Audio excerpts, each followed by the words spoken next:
1, 2, 3, 4, 5, 6, 7, 8, 9.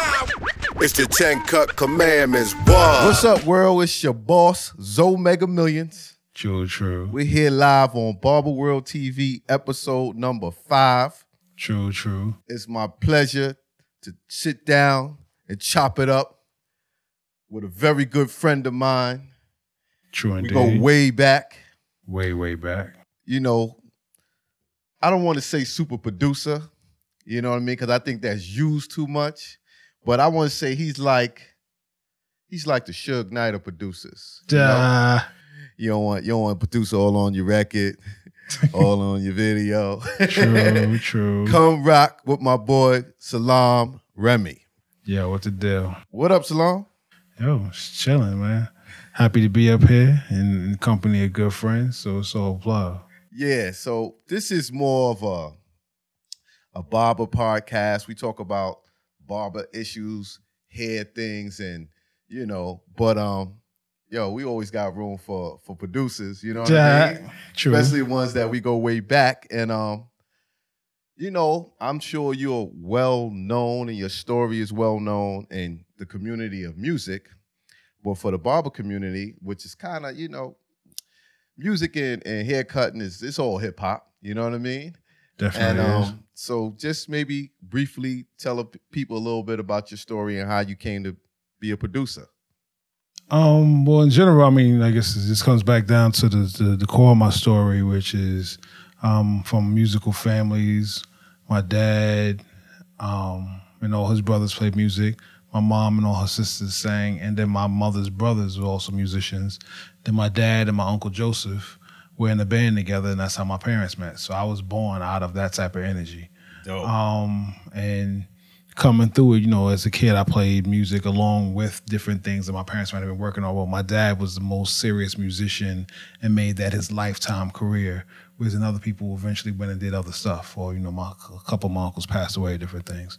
So as I came up and I went from playing drums as a kid, that ended up me programming beats as a teenager and, you know, being more into hip hop. My dad got into hip hop. He was the first person to take Dougie Fresh in the studio, or he put together the contest that the Fat Boys won. He produced Curtis Blow, which eventually I helped him out on a couple albums. And then I was, you know, some of my first career stuff when I was still a teenager.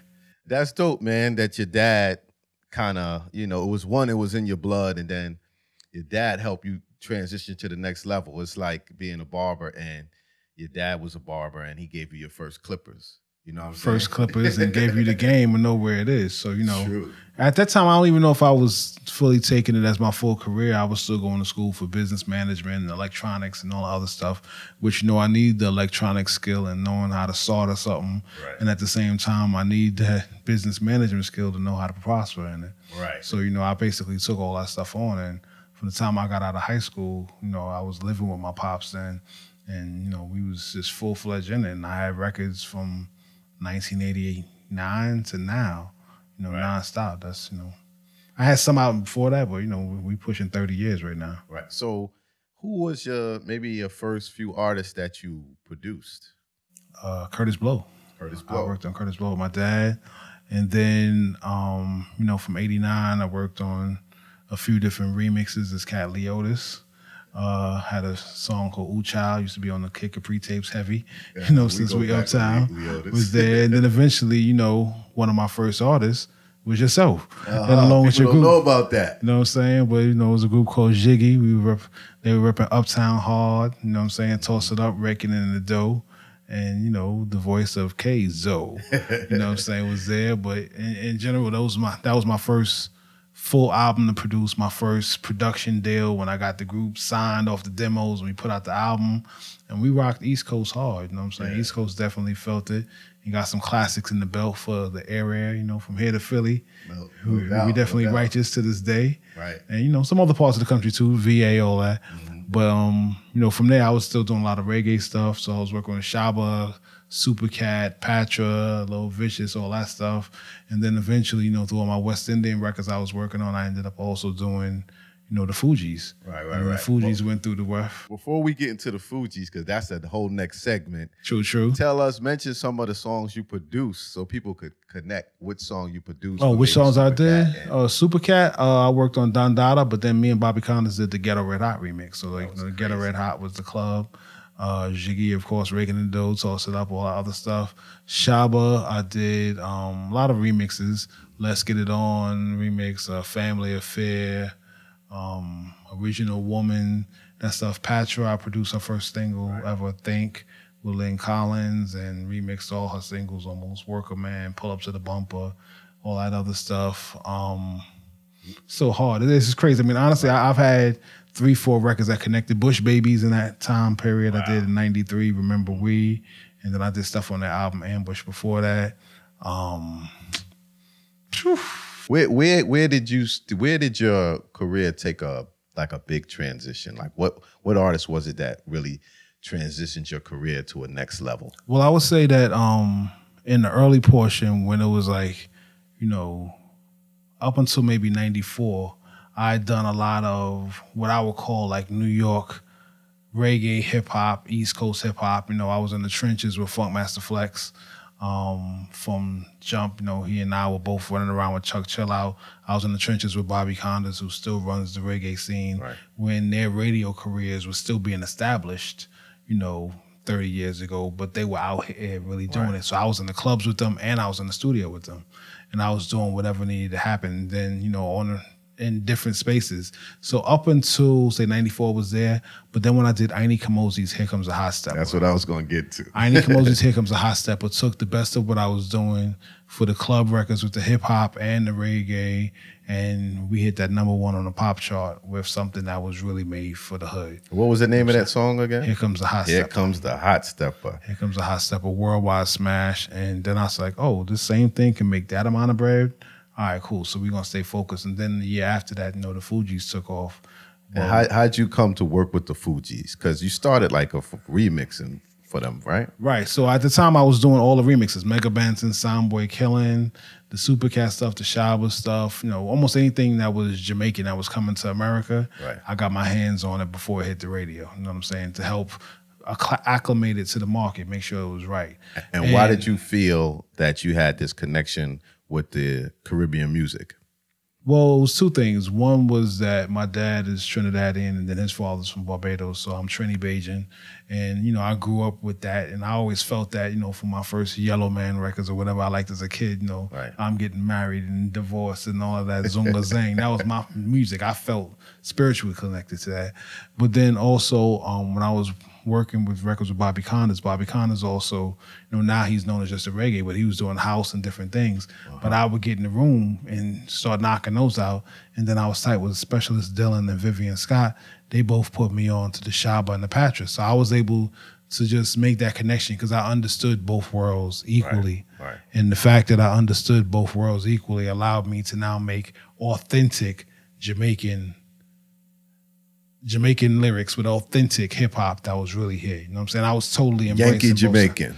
All of that. So then when the Fugees came along and they were Haitian, my stepfather's Haitian. My siblings are half Haitian. I grew up in Cambridge Heights, you know what I'm saying, on Linden Boulevard. Queens native. So, I still, you know what I'm saying, I'm vegan, but I eat that lambi. That's how I be. You know what I'm saying? That Jean. But at the end of the day, I grew up and a lot of my friends were there. So I understood, even what the Fugees were as Haitians, how that West Indian culture still blended in. And ultimately, what we were able to create between the Nappy Heads remix, which was the first one, then I did Vocab, and then I did Fuji La, and the whole score album was based upon that. But the depth of where those records were able to go and what Wyclef Jean, Lauren, and Pras meant to the culture of what was to come after them was nonstop. And that was really when I was like, okay, not only can I make a record, like Here Comes the Hot Step, and make sure that hits, but I also can help with an artist who will make the impact to the culture as needed. Do you think their success had anything to do with them being Haitian to make it global? Because they were a global success. I think that the global success was also the team around them and everyone knew where it was, but also the influences were put together right. You know, the influences, Wyclef still was really into a lot of rock stuff. He was eclectic from the jump. He was singing Born in a Brooklyn Town in our first session. Right. I was like, hold that, it's not time for that yet. So it was there. You know, Lauryn Hill was a jukebox of anything soulful with a very soulful tone. You know, no one in front line music had a voice like hers since Gladys Knight. So she had something in the tone of her voice that was able to really be there, but she also studied the greats and knew all the great music from forever. So when she was able to pull up a Killing Me Softly and wanted to sing it, she knew the music, but she also was able to give you the lyrics like they were her lyrics the first time. Right. And then Pras as a pop head, which, you know, the pop head just said, Ghetto Superstar, all right, what's the hook, what's the beat? And it kind of came together. And what I was able to do was help them unlock it by giving them a couple of hits to put their platform on and showing them what about themselves actually could resonate. Because when we did those couple of records, they really turned into local hits, but those local hits turned into worldwide smashes. It's always about getting it down to the people, and the people don't stop. You know, Jamaican culture is worldwide, and what they did was also worldwide as well. Right.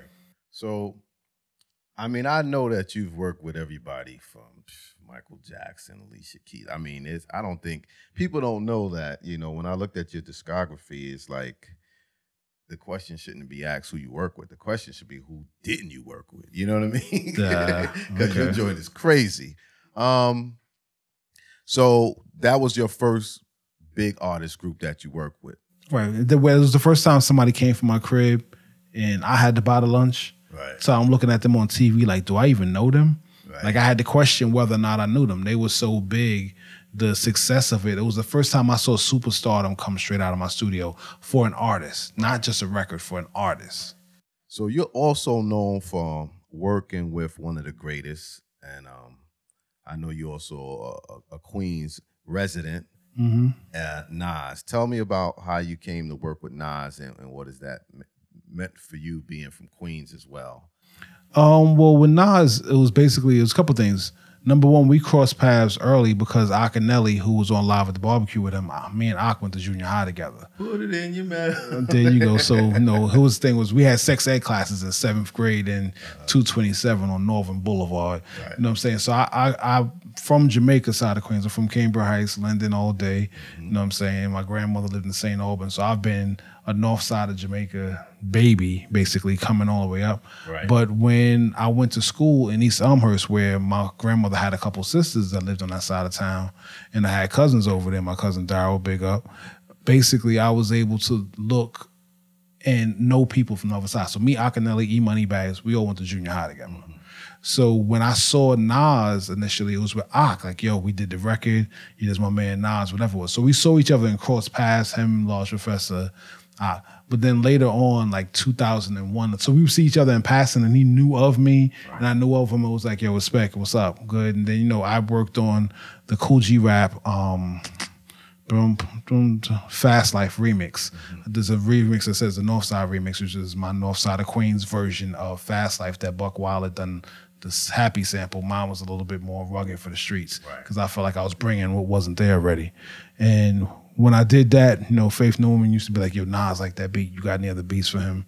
But it was still, you know, Nas used Rhapsody Lead at that time for his first album. So we just didn't never connect. So 2001, I'm in LA and I'm working on an album for Womp Womp Fubu. And then they turned around and Nas was at the studio. So I came across him, I had my two-way. He was like, yo, what up? Yo, you got any beats on you? So we exchanged two-way numbers. Right. And then I gave him a beat CD. He's like, yo, I need something like za za la la, like, you know, murder music, something that's crazy. Like, he just gave me some crazy description in the two-way, spelled it crazy, all that. Right. So I was like, all right, I'm gonna work on something. So I created what became Poison, what goes around on Stillmatic. Oh. And I sent that to him, and he was like, yo, nobody gave me no music like this. Like, I got a lot of music from a lot of people, but nobody was able to take my direction. Was this on? That's on Stillmatic. Stillmatic, right. So when that came This is when he had the beef with Jay-Z and all of that. Right, exactly. So it was that album, and then E-Money Bags that passed during that year. So while we were working on that, you know, 2001 was a crazy year. The towers fell, all that stuff. During that whole period, we were in the studio working. Wow. So by the time it came out, it resonated so much Right. that, you know, and then also my mom had passed in 2001. He was around me that week when I was working on stuff. I put him on a Sade remix, never came out. Like, we were really clicked up. Right. That once that came out, the beef with Jay-Z, whatever it was, and then it was all the other stuff. Now when it was time for him to work on his next album, he was like, yo, come through, because his mom had passed that next spring. And those events, you know, we was in pressure. We was like both motherless child. You know what I'm saying? He had drama with my peoples, with Hot 97, with Flex and Angie. Yeah, and I was like, basically, so there's drama going on. And then I'm sitting there looking like, all right, so what's up? But that record Made You Look basically came out of us talking about what it felt like when we didn't know what Flavor Flav looked like. Was that on Godson? That's on Godson. So the Godson album, when it was created. You did that whole album? I did 5 songs that came out on the album, but I rolled with him through a lot of the album. He was in Orlando. I came through. I drove up there. I'd moved to Miami by then, out of the city, and I was just like, yo, what's up? What you need to do? But we created something that was based upon how Run's House, my philosophy video, and I Ain't No Joke felt. That was the idea behind the music, and the way that Apache was able to come across musically. And then also the pressure was going on. Yo, you got drama with this one. Then we looking to the left, and it was just like, all right, the whole Murder Inc. crew, they over here, like, what's going on? Then it was like the whole hood was in Miami, but we was still cranking out something that musically had to shut up everybody. And that was that's dope. what it is. That was dope because besides his first album, the Stillmatic and Godson, I think, in my opinion, those is his top 3 albums, you know, in my opinion. So that's crazy. And how did it feel for you to be working with like one of the top, if not the top MC in the game? I mean, it was a great thing, mainly because, number one, I was a fan of his music, so I always wanted to hear him like I was a fan. So I would still be like, nah, your voice don't sound like how I liked you as a fan. Like, I would always be pushing that. And then secondly, we had a musical connection. A lot of musicians that were around me that played on your records, that played on Raking in the Dough, the saxophone, all that stuff. Vincent Henry and Bruce Purse, who were like playing on the records that I did across the board, they were also in his dad's band. So he known them since he was a kid. So we had similar upbringings musically. We both felt the same way about Rebel Without a Pause. We both would hit that fried chicken, mac and cheese, and candy yams. We both had similar tastes. We both from Queens. You know, when I was in high school, the dudes, Ball Kim and all them, while ahead, they all went to high school where I went to high school. So I knew the stories. Rob Bone would be in Queensbridge, but he'd be on Liberty, but he'd also be, you know what I'm saying, in high school with me. So we knew of the same people. He's a year younger than me, but it was a parallel world that we lived in. So when we were connected musically, the jazz, the neighborhoods, the conversation, and then the type of people that we are, laid back but make it happen. It just connects in the music, and that's what people really feel. Well, lastly, you know, with in regards to Nas, you know, to tie it back into the Barber game, he has like, you know, a signature. You know, it's like they gave, like how they gave Bo Derek the braids. Right. They gave Nas the fade, the signature fade. Right. And it's amazing how people go around say they want the Nas fade and so on and so forth. Like they say they want the Juice high top that what's his name had. Odell Beckham. No, just like Big Daddy Kane. Not Big Daddy Kane. Tupac. Yeah, like the Juice. So, and then he formulated, you know, this business with another Queensbridge native, Bevel, you know, which, you know, if you holler at him, let him know I ain't, you know, I'm top dog in the game. I never got my Bevel blade, you know what I'm saying? There you go. But, like, what do you know about Nas in regards for him and his hair and his look? Because I've never really seen him without a haircut. In general, I mean, he normally keep it going. Those points where he's grown out his hair and kind of may have more hair on his face, or during the Streets Disciple period, he was kind of letting it grow, and then had the, what was he calling it, the Bill Cosby, who was the Uptown Saturday Night, like letting his hair really grow and his mustache and beard. But I just think in general, you know, the fade is still what's kind of keeping us young. Like, you know, I've been rocking the fade since '86, since the Mike Tyson era. You know what I'm saying? As soon as I saw Mike, I was like, yo, get this shag off me, dogs. You know what I'm saying? I look different if I don't got a fade. And he's been in the same space. You know, the fade just keep, you know, his birthday a few days ago, he just got the fade crispy, and he's like, "Oh, you back to where you was? Like, what's good?" Right. So I just think that's part of his look. You know, it's part of my look. It's part of our era, and he's actually been able to do it. Yeah, it's the Nas cut. You know what I'm saying? Yeah, and he still has his hair, man. Being rich must make you keep your hair, because him and Jay-Z still got their hair. Jay-Z got dreads, so that's what it is. You know I know, but he wore his hair bald for so long, I didn't know that he could still grow an afro. You know what I mean? I'm gonna leave that right there. Yeah. Let's talk about, I guess, one of the next biggest artists that you help, you know, bring to the forefront, Amy Winehouse. You know, tell them about that relationship, and you know, a little bit about, you know, her tragic passing, early passing. You know. I mean, for me, it was the same time. You know, basically in 2002, I moved to Miami, and I was on the if it ain't good people, good music, and good money, don't call me. You know what I'm saying? I'm over here. I was 30. We'd already ate good food with Fugees. I felt like I'd done a lot. I've been working since I was 14. I was 30, 16 years in at 30 years old. I'm semi-retired. Leave me alone. You know what I'm saying? I remember when we went out there. I was like, leave me alone. But during that same period, I worked on Nas's Godson. And then I met Amy Winehouse, and when she walked in and sang, it kind of drew a little spark. She was 18 years old, and she had something else with her, and I was like, all right, I'm going to rock with her. And then I worked with Kevin Little, who had the Turn Me On record. They were all born September 14th. They all were the 3 artists I did that year, and everybody got plaques out of our connections. Wow. So it was like only certain people I was rocking with, but everybody I was rocking with had something to them that was really special. And Amy had that spark. You know, she had a lyrical spark. She also made me, encourage me on my jazz side. You know, I'm playing the upright bass after that. I'm in it, but then I'm also giving her some jewels on her songwriting and how to get better with that. And, you know, it was a blessing for me to be able to come in contact. You know, for me in my career, you know, if people say, what reggae artists you work with? Supercat, Shabba, or what rappers you work with? Nas, or what vocalists you work with? Amy Winehouse, you know, Lauryn Hill, Jasmine Sullivan. Like, it's been the cream of the crop, and it's nothing but a blessing for me to come in contact with these extremely talented people and be a part of their story. You know, I'm a conduit and a bridge to help that through. And through her first album, I did 10 songs. Back to Black, I did half the album. You know, we were working on her third album in the passing. But when it comes down to it, you know, she came after my 30th birthday and was gone before my 40th. Came, saw, conquered, and she had a lot to say, and she's going to inspire people way after she's been gone. So I just feel like in general, you know, it was something huge in my career. It was something huge for music, and you know, I like to let the song speak for themselves. I mean, the main reason why I'm still here 30 years doing it is because everything I do is not about me. Everything I do is about empowering the voice of the vocalist. So people say, I like that person.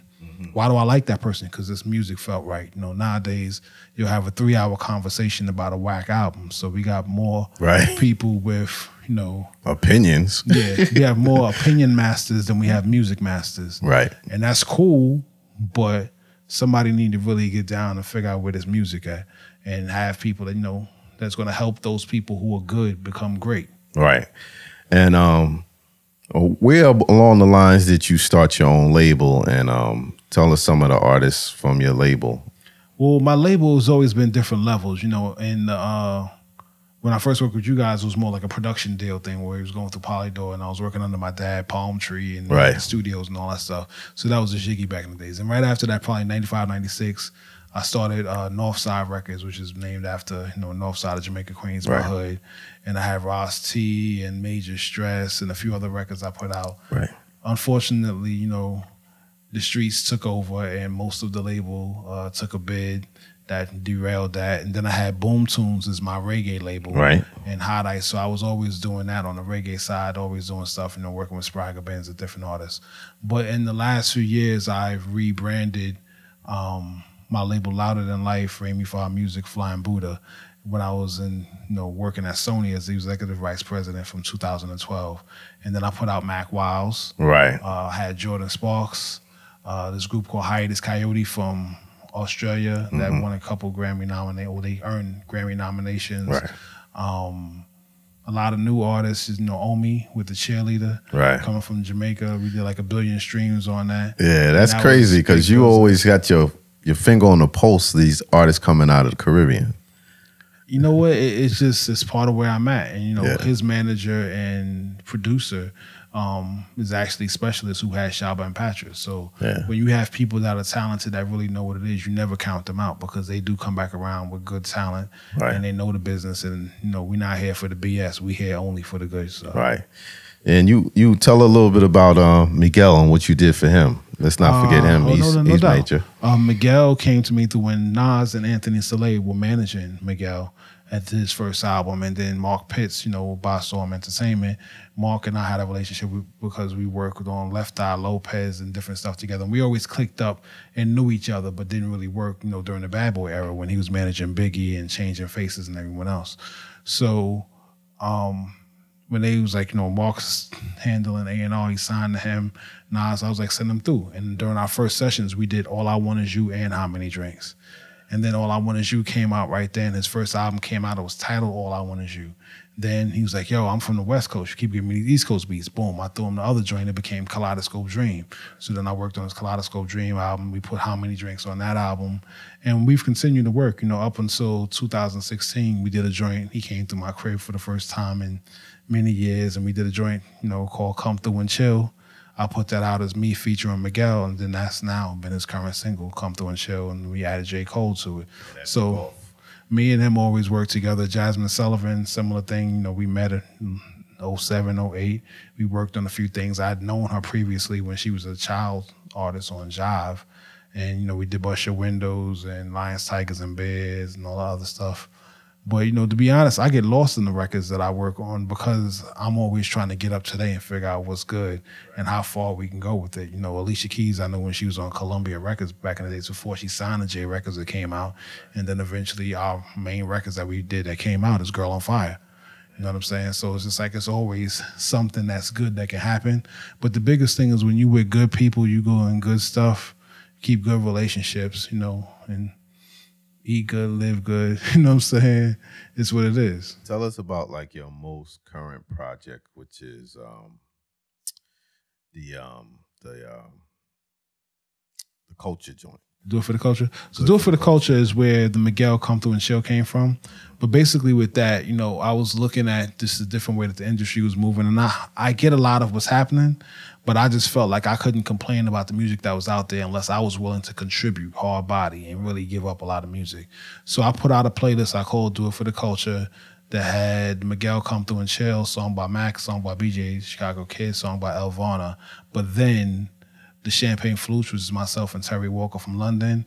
Mira May is a new artist from London who I put out an EP on called N15. She's now signed to Island Records in the UK.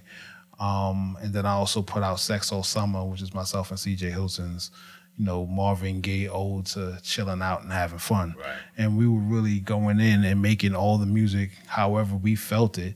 And I put it back out there for the culture. And No Ponte. Well, I skipped that. Right. No Ponte was, you know, I was listening to stuff and always coming up, you know, you from Spanish Harlem. Right. So it was always a thing where I understood Puerto Rican culture was a part of hip hop culture. And I worked on records with Angie Martinez I felt a certain way about.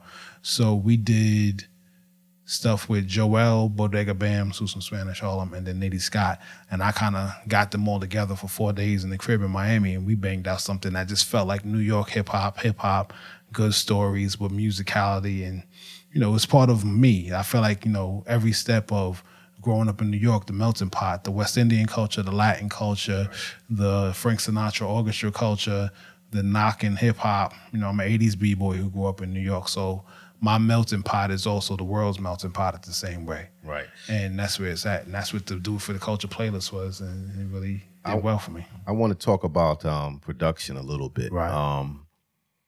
You know, being in hip hop, I used to dance with Special Ed, and I had my group Jiggy. Always was in the club and loved hip hop, and you know, my history goes deep with hip hop as well. Even was producing at some point in time. Right. I noticed like you're from the era of you guys was the ones like y'all were like that New York.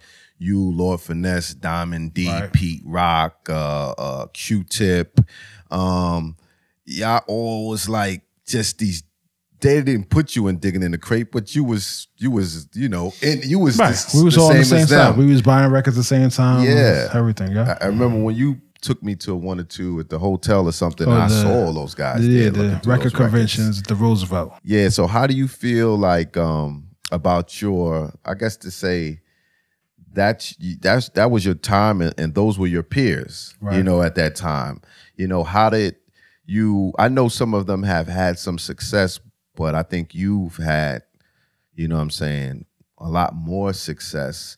And what do you think you owe that to? Like transitioning from just a hip hop or b-boy producer into everything pop and just, you know, you really expanded yourself internationally and across all genres of music almost. Maybe not country, but right. You know. I mean, what I'd attribute to is being part of the hip hop generation. You know, with hip hop generation, you know, you say Mona Lisa to a hip hop head, they're not thinking about a painting Right. from hundreds of years ago. They're thinking about Slick Rick. We take a classical record and now make whoa. You know what I'm saying? Right. We always take whatever we get. Oh, that's Gucci, cool, but there's gonna be that Dapper Dan Butters that I'm gonna rock out like this. Right. We're gonna take whatever your sneakers was, we're gonna fat laces them joints up, and we're gonna take these BBD drawers and make them into clothes. Like hip hop always took whatever was existing and made it into it. The same way that soul food was made from the scraps, but you know, we made it something special. Yeah, so you were talking. I was talking about, you know, but just in general, I feel like the hip hop generation, we're gonna take a classical record and make it into whoa. Right. You know what I'm saying? We're gonna take Mona Lisa and do that. So at the end of the day, you know, what expanded for me was that I stopped just depending on the samples and what was there. Right. And I started replaying stuff. I actually worked on Jamiroquai's Virtual Insanity. I love that album. I helped that record, you know, the remixes of it, but because I was listening to what the samples were, and I just got better at engineering and producing, and that's what allowed me to produce an Amy Winehouse, because I was able to play the instruments, not just hire musicians, but play them and really get into her head.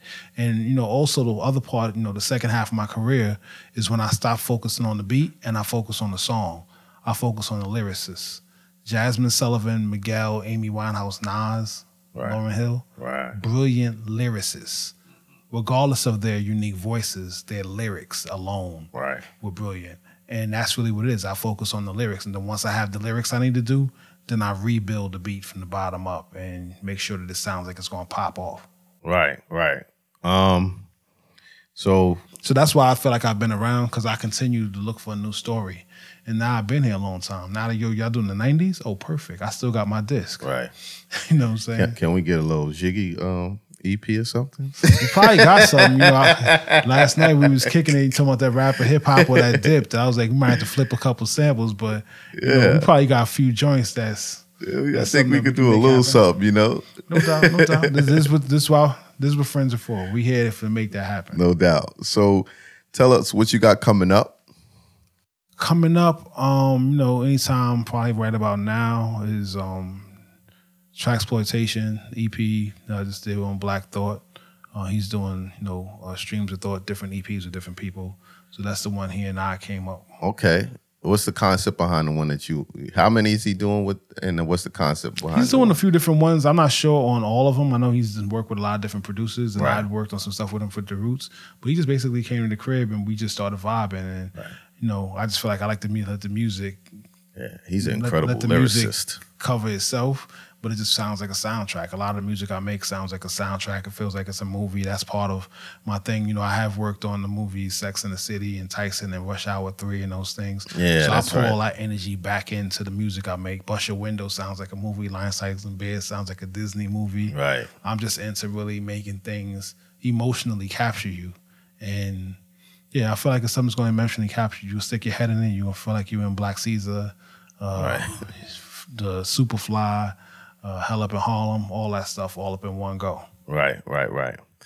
How can they get in contact with you? At Louder Than Life Records is my label. You know what I'm saying? Any talent, go there. There's an email link, talent@louderthanlife.records. And, you know, I'm online. I'm on social media. At Salaam Remi, across the board. IG, you know what I'm saying? It's pretty much a video channel, cultural music. You know, Twitter, I say what I need to say. We keep it moving. Tumblr, we out here. Right. Facebook, whatever. But, you know, I'm online. You know what I'm saying? You got that flyer, send it through. But Louder Than Life Records is the portal for all music coming out and new artists. Is there anybody that you haven't worked with as of yet that you would like to? I don't know. You know what I'm saying? I don't even know at this point. I feel like whoever it is, I haven't been introduced to them yet. You know what I'm saying? I'm still out here looking for it. But yeah, I'm looking forward to whatever can happen. I'm still trying to produce Thriller, but I'm trying to meet Michael Jackson too. I could dig it. All right, so thanks for coming through. Thanks for spending some time. I know you're a big, busy man. No doubt, no doubt. You know, whenever we're in town, I'm looking for you. Yeah, this is my boy Salaam Remi. True that, Zone Mega Millions. Super producer. I can say it now. And you watching Barber World TV. Peace. 1, 2, 3, 4, 5, 6, 7, 8, 9. It's the 10 Cut Commandments. What?